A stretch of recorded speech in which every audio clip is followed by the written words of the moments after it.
You know, I almost wore a mint-colored shirt today that has white stripes. Really? I'm really glad I didn't, because that would have been too coordinated.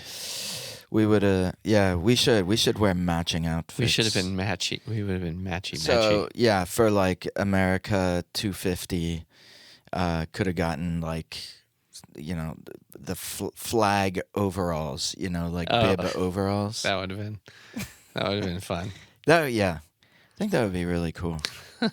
I saw quite a few of those. Oh, When I was at the Butler County Fair on the 4th of July. Yeah. My niece and her husband wear them every 4th of July, but the husband wears it without any shirt underneath. Yeah. That's nice. America.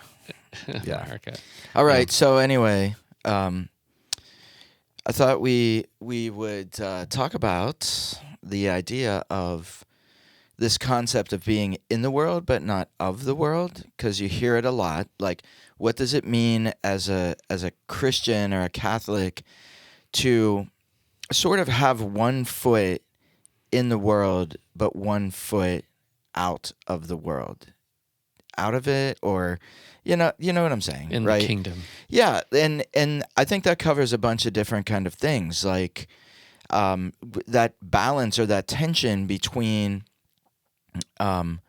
isolation. You know, how we can become we can detach ourselves from the world too much, where we're completely unapproachable, or we don't really have a sense of what's going on, so we can't offer any wisdom or insight into it, or where we just take on everything and become inundated to the point where we're sort of inoculated to the stuff of the world. And and so that brings up like the idea of moral boundaries. How do you establish good moral boundaries, both with what you're consuming in the world, like social media,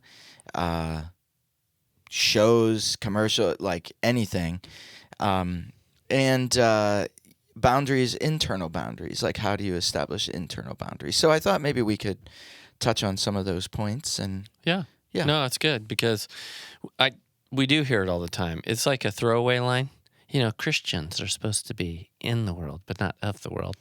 You know, to quote it again, and it is. It's like, well, what does that mean? Yeah, like, what does that mean? Well, I think one of the actually day to day, like as you're trying to live your life, where are the lines, or where does it get gray and confusing? And I think for a lot of people, I've even seen this with some people in my family, where what that means to them is totally avoiding bad stuff. You know, like, right. I mean, obviously you want to avoid bad stuff, but like that's their solution, is to just take away, or rather than building up the internal like virtues or, fortitude to kind of like be able to navigate all of that, they're like, no, I'm just going to exclude anything that might possibly lead me into temptation, Yeah, you kind of build a fortress around yourself, where there's a little bit of a ghetto mentality, where, you might form like a little enclave, hang out with other people,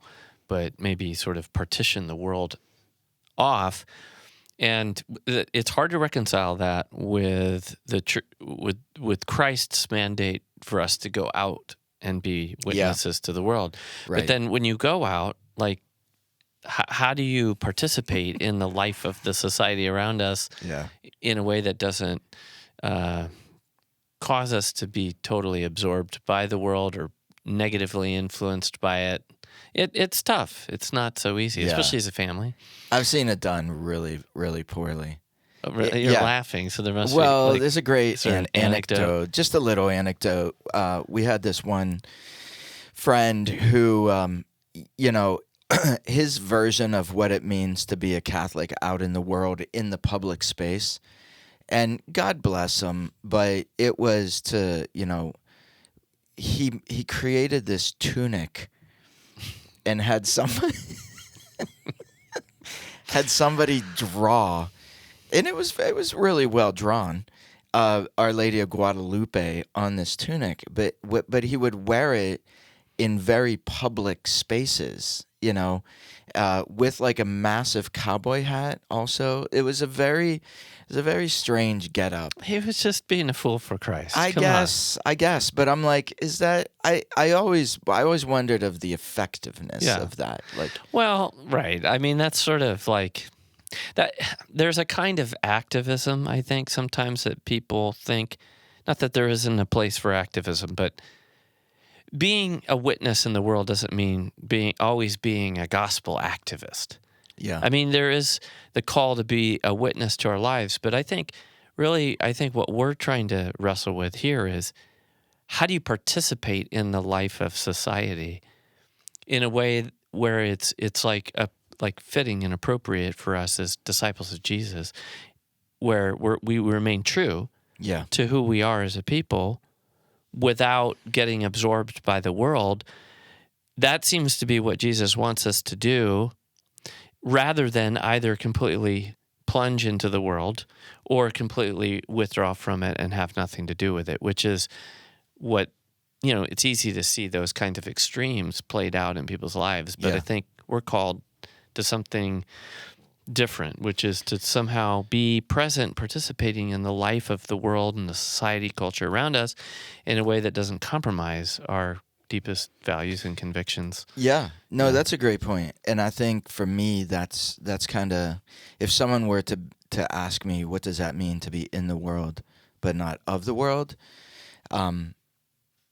I would say what I've learned is there's a thing that has to take place before you can participate effectively as a Christian witness, and that is personal internal formation, I guess I would call it. Like, you have to be willing to be transformed internally, like through prayer, through real communion with God, through regular relationship with the Lord that forms who you are inside first and foremost. Mm-hmm. Like, so kind of what you're saying, like that's building up things like, virtue, or where things maybe, because I can imagine, I think back on my life, and there was a time where I was a Christian, but it's like there was a lot of stuff in the world that tempted me, that easily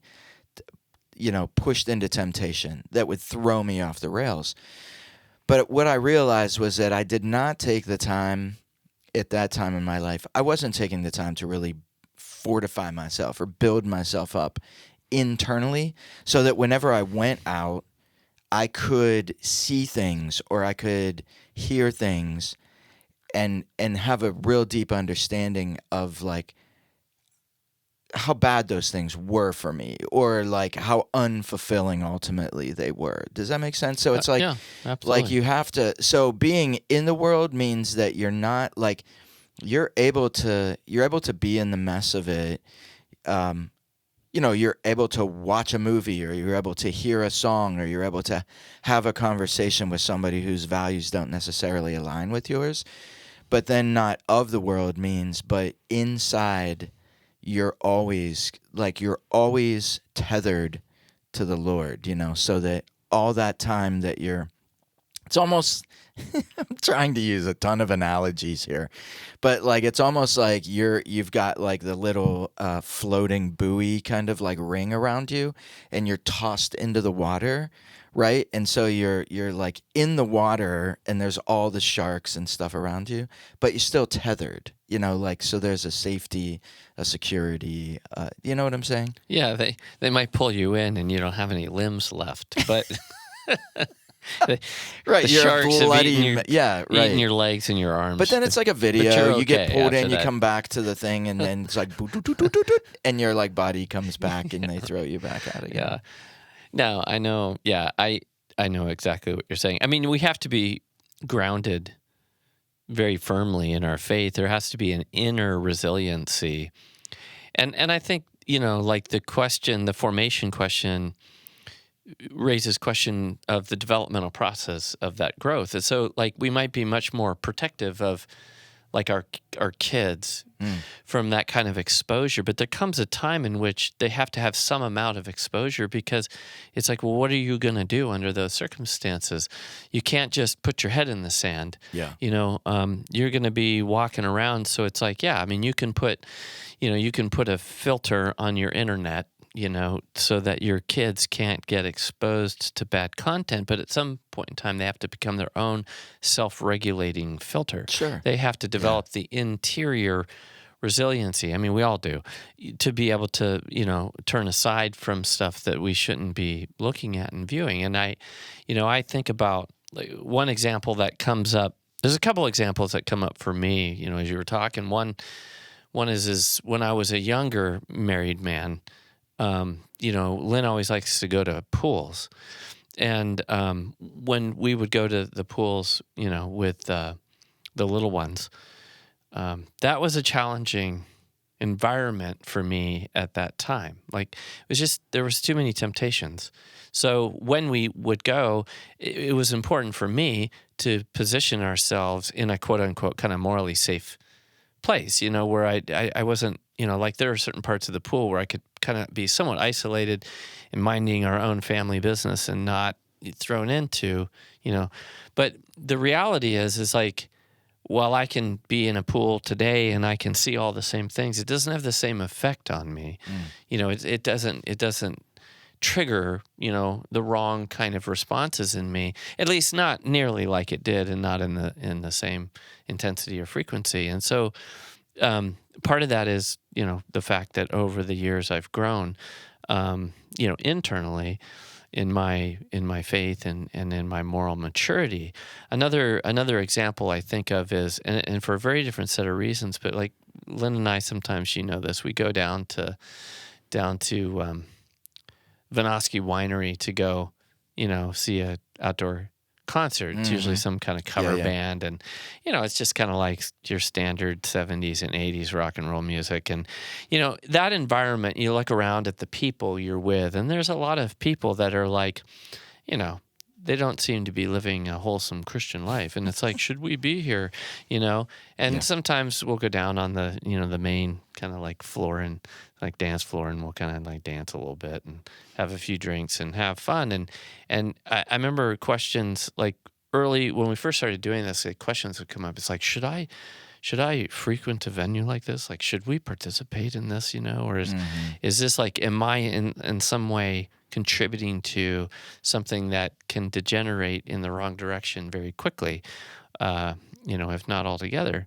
And I mean, you see people there, you're like, like, why are you dressed that way? You're 58 years old or 62 years old, and you're looking to get hooked up with someone tonight. That's obvious. You're like, why am I here? But it's funny, as over the years, I'll like pray when I'm at that event, and ask, Lord, should we be here having fun in this manner, in this context? And he's like, well, if you're not here, who would be? Like, who's praying for these people? Now, do you extend your hands and pray over the crowd while you're there? Well, not so much, but I do pray for the people while I'm there. Like, honestly, I do. Like, and it's like, well, who's going to be the presence of Christ in this place, and who's going to, you're my eyes and my ears.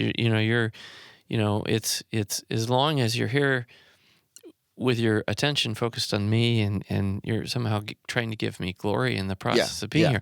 Like, and that, like, some people might be scandalized, like, you should just have nothing to do with that. But it's like, then Jesus shouldn't have gone over to Matthew's house and eaten with all the tax collectors and all the publicans. Like, Jesus models something for us that challenges us to be a kind of leaven in the places where God oftentimes isn't found. Now, I don't recommend that for anybody and everybody. I think it requires a certain amount of maturity. I think, again, 20 years ago, I'm not sure that would have been a good environment for me to be in. But as to the praying, like, okay, one more example really quick. We went to the Foreigner concert, and some people would be utterly scandalized by the fact that I'd go see a Foreigner concert. Do you consider yourself to be a jukebox hero? I want to know what love is, man. Okay. But speaking of that song, I mean, I hope Lynn doesn't mind me sharing this, but like, she was completely praising God during that song in that concert. She had her hands up in the air. I mean, she was like totally caught up in prayer. I'm like looking at her going, all right, I didn't see that coming. She had tears coming down her eyes, her face. I mean, she was really moved. And I thought, that's really weird. But then I thought, that is really amazing and beautiful. Like all this grace pouring into this place. And I mean, like, let's face it. I mean, Foreigner's music is not exactly above board when it comes to morality. They weren't on the Christian Right. top 100. No, but the lead singer to Foreigner had a major conversion experience. And he wrote that song right in the midst of that conversion experience. He became a Christian. He ended up leaving the band. Really? Yeah. And he only like pretty much sings Christian music and does Christian stuff now. But what's interesting is that song, I Want to Know What Love Is, like that song, one of their biggest hits in the 80s. He wrote that song right at the threshold of his conversion when he had bottomed out. He was so tired of the rock and roll, life, and wanted something more. And there was just, So he was too in the world, or he was too of the world. Yeah, he was too of the world, and obviously he was on a journey to, enter but he into wasn't in journey. He was still. Well, in he was. Foreigner. I think he was because his heart was stirring. You're making me get too literal about this. Sorry. Take your question so seriously. I'm sorry. I can't help it. I can't help it. Just mocking me. It's just who I am. I'm sorry. It's just who I am. It's okay. who you are. No, he's on a You're journey. You're a good father. He's it's who I am. And I'm loved by you. Okay, we're going to quote songs here. But at any rate, the point is like that environment, that context, that situation is not, it's too much of the world. But us being there, participating in that, and somehow bringing our faith, bringing God, bringing grace, could have a redeeming effect on that place and on that time and on those people that we can't imagine. Yeah. So, I was moved by it. I was like, go in, like she really was having a kind of charismatic moment with that song. And anyway, my point is that I think that when we're grounded in our faith, the Lord might invite us into places and spaces to bring His grace, to bring His mercy, to bring our witness to those places, while we also can, on a very human level, enjoy, like in this case, a live concert and a couple beers, and not be in some way compromising the integrity of our discipleship. Yeah, I feel like it's just a series of teachable lessons in a way, like because someone might think that it's very formulaic, like, okay, so give me the formula for being in the world but not of the world. But I feel like from personal experience, it's more of a, like you go out and you test where you're at. Like in other words, like you go out and you kind of like, you're in the world, you're doing the things that you normally do, and you kind of, but you have to be reflective enough to understand, like you're saying about the pool, like what's going on inside of me? Like is this good? Is this bad? What am I experiencing? And then you have to kind of respond based on that. But that, again, it goes back to, I think a lot of times, almost everything we talk about comes back to the ability to self-reflect, be self-aware, and then to be open to, the necessary changes or that we have to take in our lives to go back into that and do it a little bit better the next time. It's like, I feel like with my kids, you used, I think you were talking about, like you, as a parent, you want to kind of protect your kids, but you also have to give them the ability to, in a way, like, and this is hard, but to test it. And there's most likely going to be some failure, unless your kid is Jesus himself. But it's like they're going to fail. They're going to, but then the whole thing is like, processing that, and you know what I'm saying? I do. It's a learning process. I don't know if it's so much I don't know if I'd frame it like, oh, go out into the world so you can test and see where you are. I think you just being in the world, you're going to be tested by Yeah, it. yeah, But yeah, and you can learn things. And I think the thing to really zero in on what you're saying here is just we have to be curious and self-reflective about how I'm actually responding when I'm in this situation. And if I find myself compromised or I find myself being compromised, you know, then I should remove myself from that situation or that context. And then it might be the case that down the road I find myself, by happenstance in that same context, and I realize, oh, I'm not like I'm more resilient on the inside. I'm not as affected by that, I think that I think part of it, and this is something that's hard for all of us to really get our arms around, but there's a difference between being motivated by fear and being motivated by love. yeah, So it's like if I'm motivated by fear, so I'm just afraid of the world and I'm afraid of, what might happen to me, I'm going to feel very fragile and very vulnerable in that situation. And I'm probably going to become very rigid and very reactionary, and I'm not necessarily going to mature in that. yeah. Whereas if Right. I'm motivated more from a desire of love for God and a desire of love for what is good and holy, I can find ways to negotiate the landscape of this world in a way that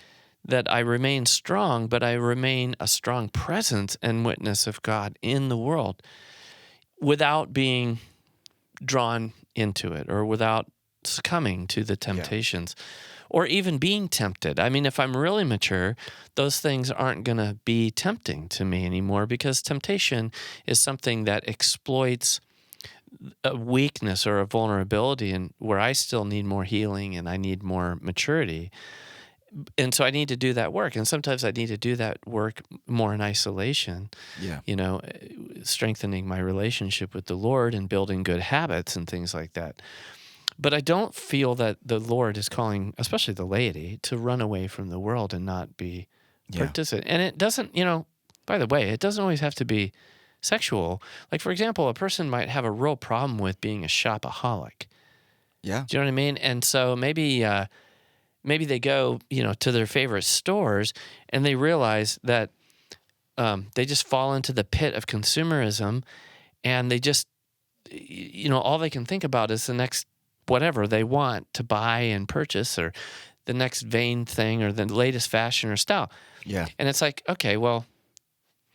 And then they're freaking out because their credit card debt is like exactly crazy. And right. So, I mean, it's like, okay, well, maybe you need to have a healthier relationship with clothing or whatever it is that you love buying so that you really just buy what it's nothing wrong with being stylish, but you're just buying what you really need, for example, or, I think of, some people are like, I've known people that are really into cars. It's like, well, you need a car, but some people just get obsessed with cars and they're always buying new cars. And you're like, I don't know, maybe there's something kind of worldly about that, maybe you just, like I also have known people who can afford to buy whatever cars they want and they buy, nice cars, but relatively simple, modest vehicles and they keep them for 10 years.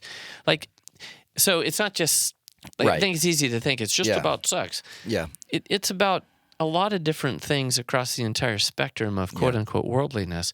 It's the same thing with movies. Like I think about, there are movies that are really good movies, but they expose you to things that are not necessarily wholesome. Oh gosh. Yeah, one of my favorite movies, I won't say favorite, but a movie that I think has underneath a really good message is I know people are going to be like, "What is The 40-Year-Old Virgin?" Have you ever seen that movie? I haven't. Oh my gosh. Okay, so it's wrapped and I'm going to just disclaimer up front. It's wrapped in like a lot of filth stuff, like just all kinds of stuff, the conversations people have.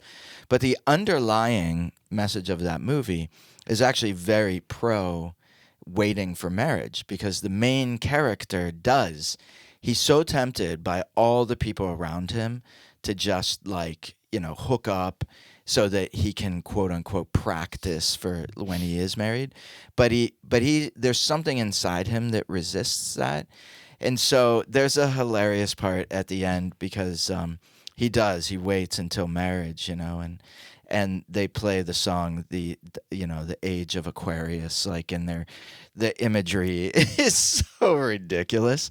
But it's really like, in a different time, if I did not have like a lot of years of kind of formative spiritual stuff, I would have totally missed it, Yeah.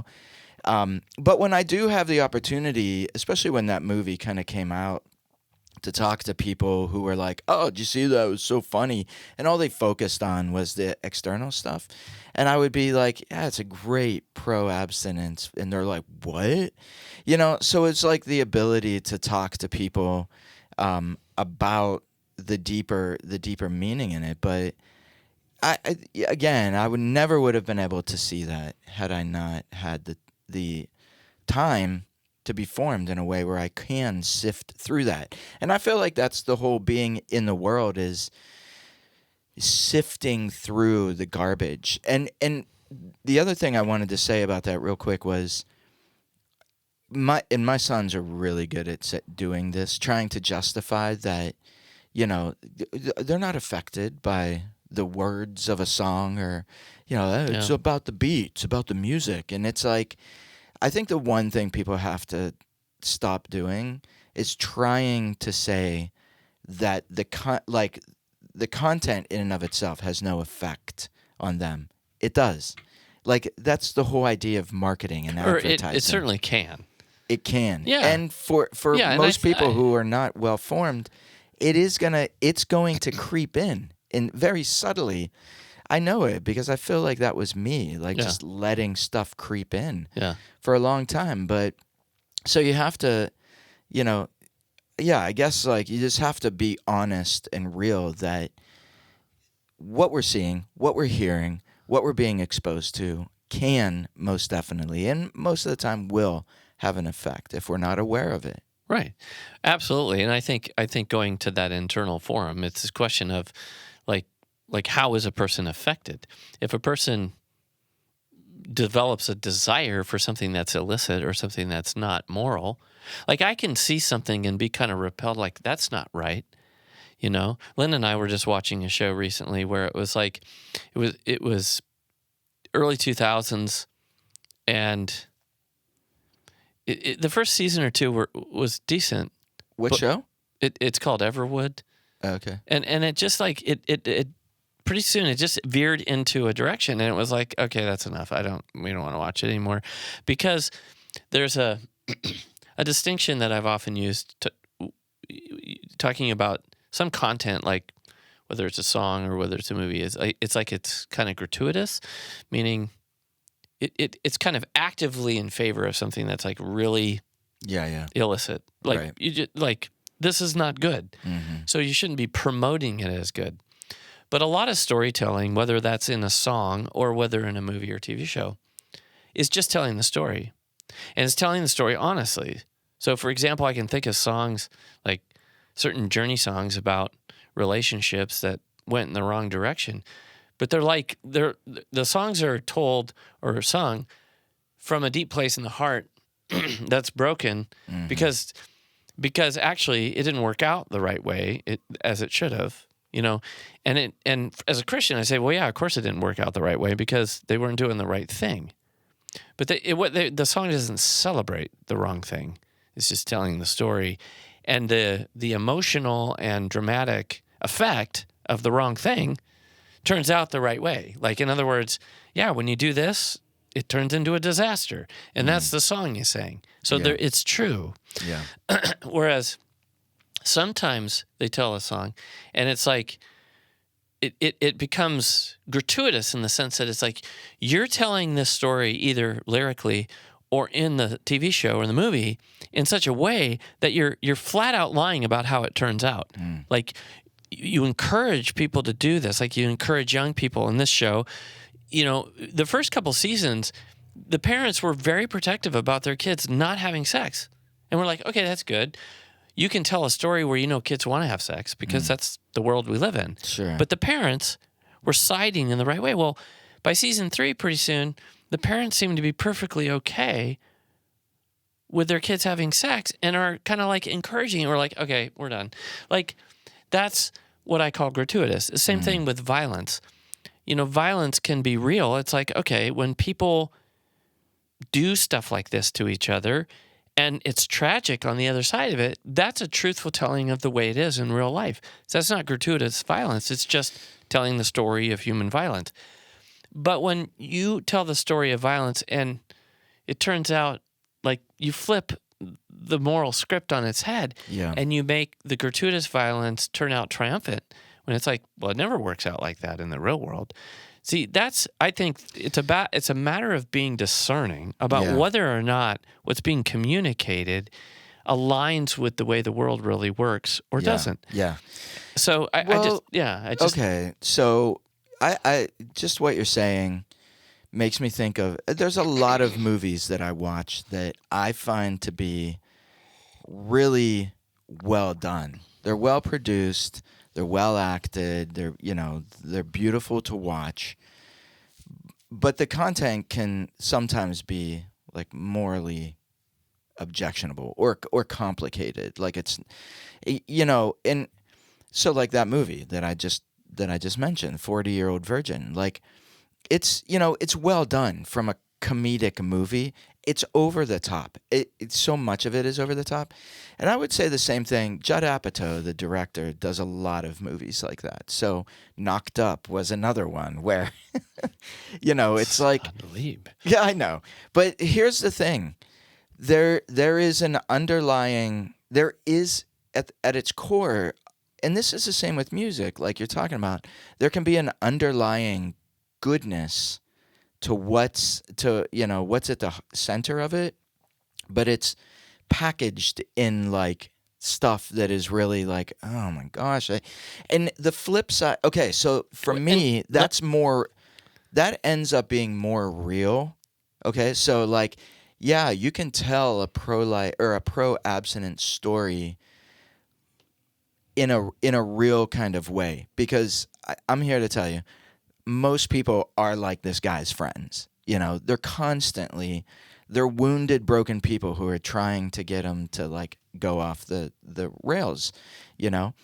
I feel like that's closer to real life than quote unquote like Christian stuff, movies or shows that are telling a story of how they want life to be, right? Yeah, versus what it really is. Yeah, it's kind of preachy and it's not real. Yeah. It's most of the time it's just not real. Right. It's kind of sugar coated or glossed. So what do you do? How do you? Well, I mean, sometimes Christian movies don't work because it's not good storytelling, and it's because it's not true to life.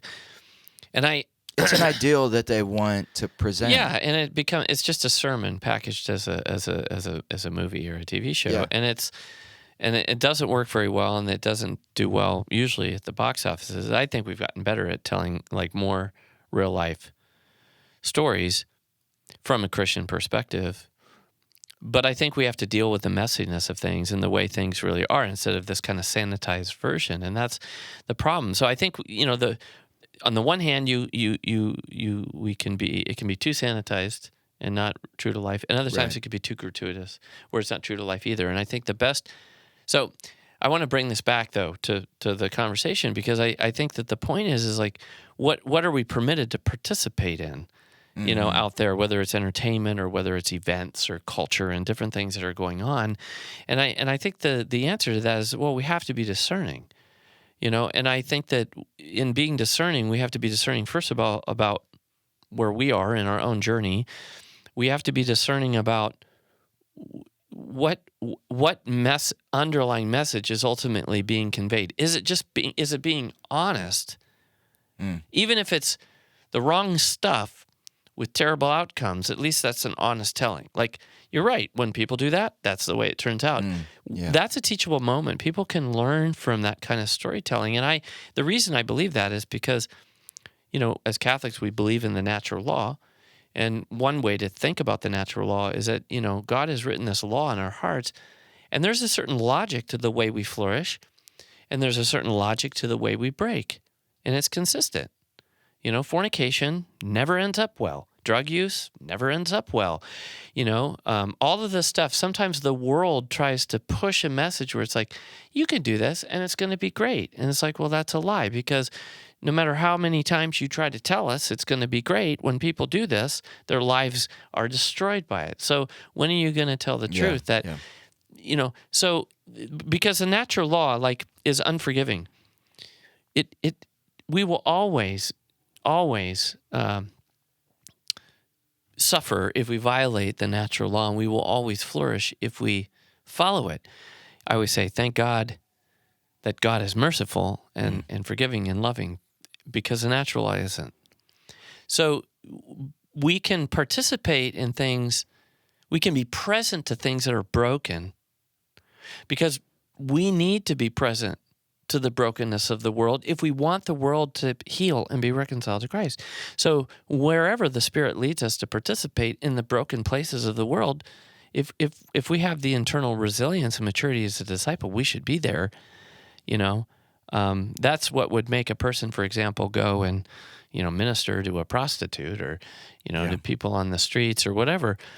And if we don't, it could be we're strong in this area but weak in this area. Well, okay, maybe we're not the one the Spirit is going to send into that place, because we're too vulnerable in that part of our lives. If I struggle with gambling, I'm probably not going to go into a casino to go witness to the love of Jesus, because I'll probably end up, blowing all my cash on gambling.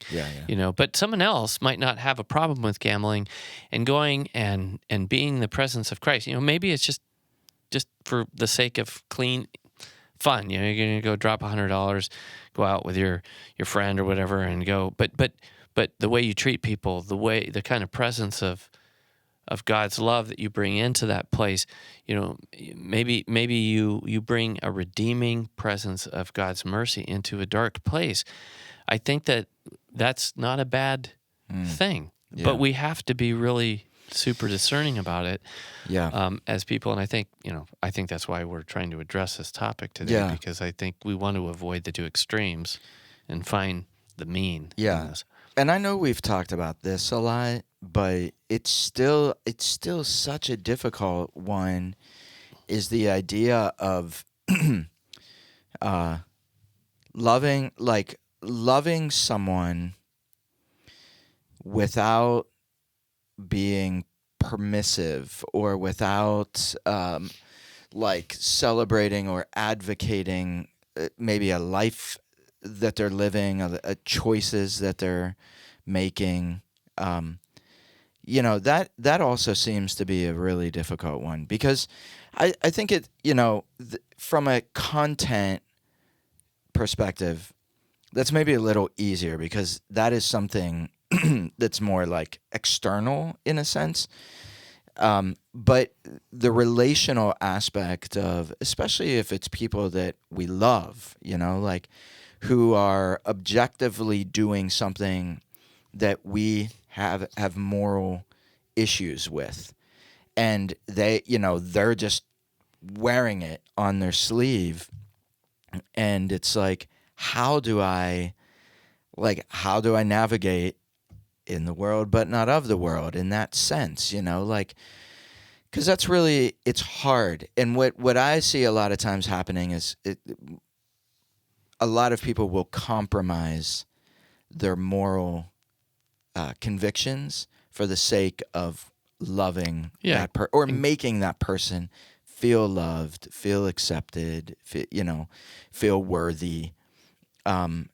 But I don't think it's doing that person favors. But that's easy to say. Whereas when you're in it, it's hard to sometimes have those conversations. Or how do you navigate? Where is the open doors? Where I can actually say something that speaks into that. And it's so difficult. It's probably one of the most difficult ones. Yeah, no, it is for sure.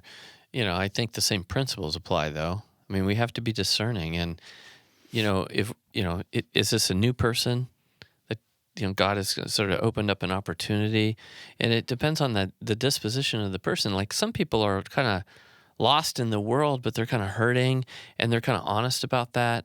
And somehow meeting you, gives them a glimmer of hope and opens up a horizon of how to look at life and look at the world that is brand new to them. Like I have my dad had one of his closest friends was an atheist and a very secular and very liberal minded man. But they got together every month. They were very close friends.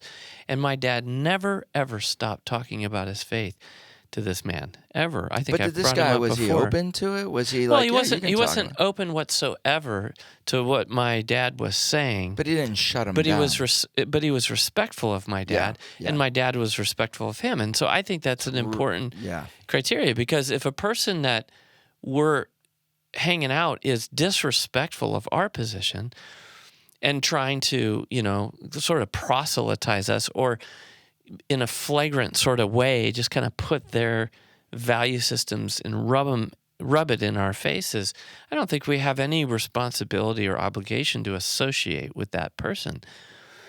Or if they don't respect the value systems of our home. I know you've had this scenario at times when you've invited some friends that you have from your past over, and they talk very openly about things in the presence of your kids, and you're like, really? Like, you can't, like, where we stand on these issues. Why would you do that? I think we have the right to censure, that our environment, our home environment, it's just like a filter. Yeah. Especially when our minor children are around and so on and so forth. But at the same time, it kind of depends on the disposition of the person we're talking about. I would never associate with someone who's going to be up in my face about stuff. Yeah. And not respectful of where, like, you want me to respect you, but you're going to mandate that. No, you're going to disrespect me and the expectations that you place on me for how I'm going to treat you.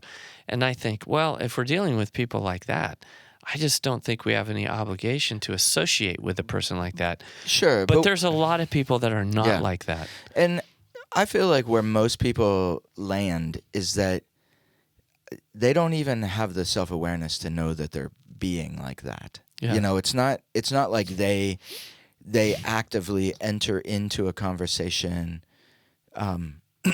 knowing that they're trying to, like, offend you. You know what I mean? Mm-hmm. Here's a great for instance, more recent. We know somebody, a woman who has loves the Lord, talks about Jesus all the time.